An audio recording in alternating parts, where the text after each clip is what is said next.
Namaste, my dear selves, my own selves. I want to talk about this thing called Karma Phala Tyaga. I would rather prefer it in Sanskrit rather than saying it in English, because if you say it in English, it will lose its essence. It has more divine connection with the self than saying it in English. So, it is Karma Phala Tyaga. Karma means the action. Phala means its result.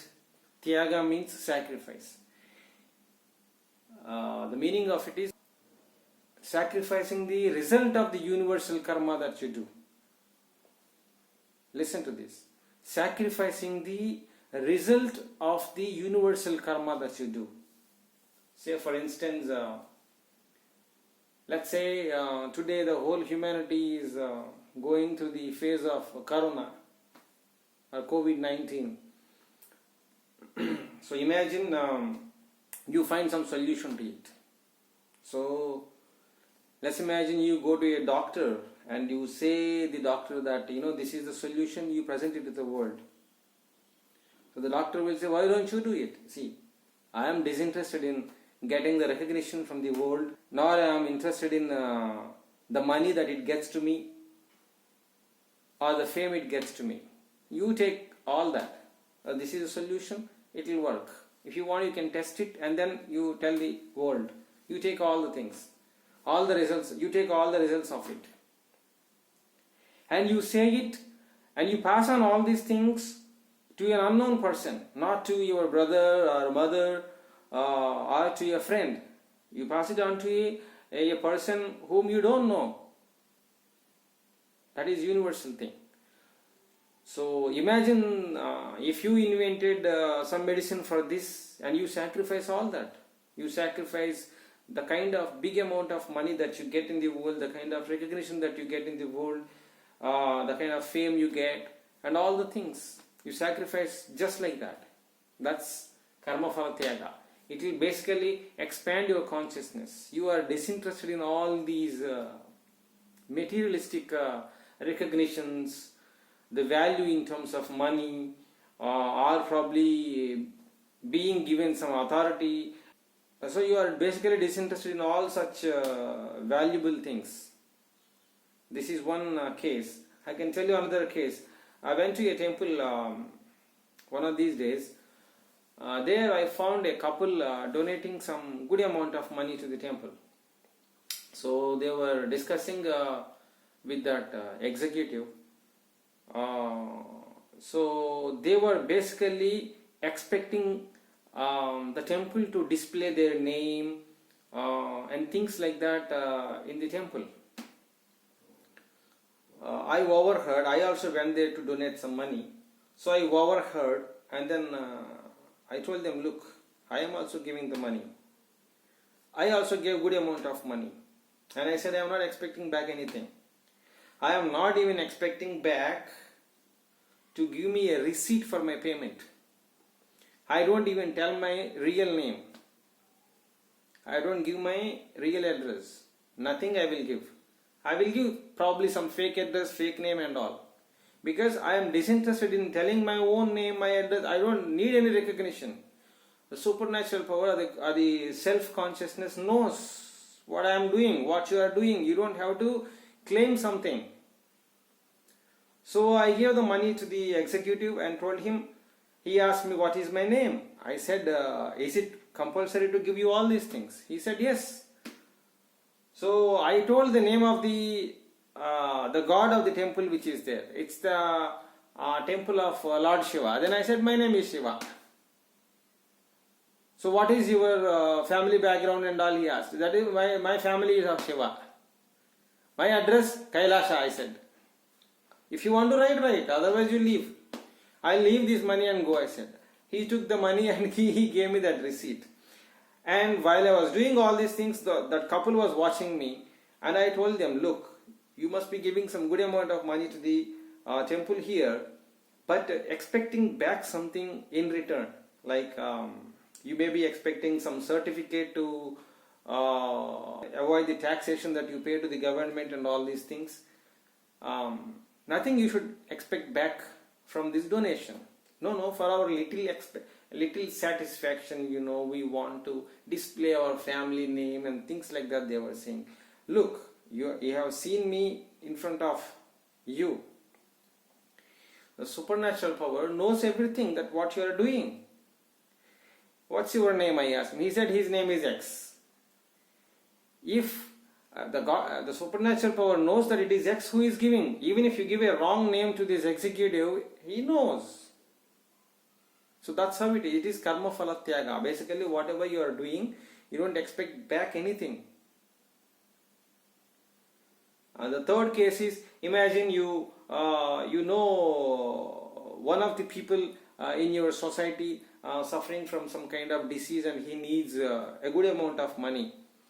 So imagine you and your friend, you go to his house in the night and probably you drop some $10,000 kind of huge amount of money there in front of his house. And then you come back and your friend will ask you, why did you do that? You must have gone to him and then given the money. So you say that, no, I don't want any recognition out of it. So in the morning, imagine they wake up and then they find the money and the family thinks that it is given by some ex-person in the same society. So they will call all the people. Imagine they call all the people and then many more people assemble there and then they give this recognition to somebody else. So there is this ex-man. We believe that it is him who has given us this $10,000 or something. He is a great man, they say. Imagine you also assemble there among them. So that person, the wrong person, basically he accepts it. Because he wants recognition, he wants name and all these things. So the family calls that man and then everybody will applaud and then give lot of praises to that man and that man feels happy. And you are also there. Actually, you and your friend know that it is you who has given that money. But you don't even come forward, nor your friend, and say that it is you who has given the money. Even if you have the proof to say that it is you who has given the money. That is called karma phala tyaga. And it is much superior. It is much superior to abhyas yoga. There is one thing called abhyas yoga, which is actually a kind of mental exercise to balance your mind, emotions and all these things by connecting to by being centered. So that is Abhyas Yoga. Abhyas Yoga, more than Abhyas Yoga, knowledge is much better. Knowledge means Jnana Yoga. Jnana is much better. Jnana means knowing. Knowing the essence. Knowing doesn't mean you eat some sweet. Say let's say you eat some tomato sauce and say I know the sweetness. You cannot say it. The sweet in tomato sauce is something else. The essence of sweet is something else. That is also one kind of knowing. But that's one level of knowing. But the knower who has eaten this sauce, he thinks that he has known the truth. And he goes forward to the society and talks about tom-toms about that sweetness that he is known. But it is wrong. We cannot tell that man that it is wrong. He will not even accept it. That is his level of knowledge. That's also knowledge, one level of knowledge. But he has to know by taking a huge journey of knowing the truth. And after taking that all sacrifice and suffering, then only you can get to know the truth. Then you can say, yes, I know the sweetness. Then if you know the sweetness, you don't even say that you know the sweetness. You basically remain silent. So you get silent. So that is knowledge. More than knowledge, meditation. Dhyana, meditation. Meditation is much more superior to these two things. And above all these things, this karma phala tyaga is much superior. It is much more superior to all these yogas. Karma phala tyaga is much more superior. You find this kind of karma phala tyaga kind of actions in the life of, throughout the life of Krishna, Rama and all. You don't even find this kind of actions in any gurus who came down so far to the earth. You find this kind of actions in the path of Aomism. Krishna gets much deeper into this technology. Like he purposely takes the disgrace and he goes forward. He purposely gets ready to get defamed by others. He gets ready to purposely face the humiliation in front of others for the love towards his loved ones. Those souls based on his relation in the previous lives, based on his relation in terms of divinity. He purposely comes forward to face all these humiliation. He does certain actions to cut their karma, to save others. He does certain actions which disgrace him, which actually get humiliation for him. For him, the humiliation, disgrace are nothing basically. Humiliation, disgrace are just equivalent to the grace or praises and applause. This kind of actions, purposely getting defamed, purposely getting beaten up, purposely getting disgraced to save others, for the love of others. The others are nothing but the self. You don't find this kind of actions in the gurus who came down so far on the earth. These are quite deep down technologies of karma phala tyaga.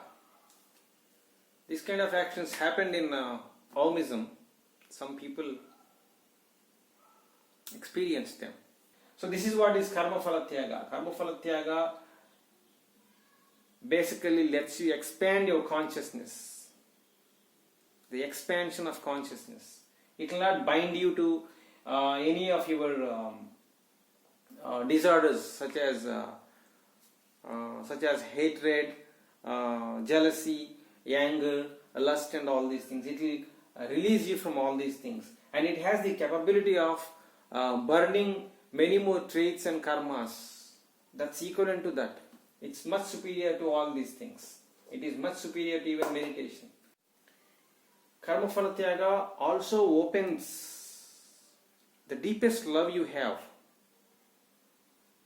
for the universal self, not for the personal self. Like you love for mother, love for husband, sister. Not all these.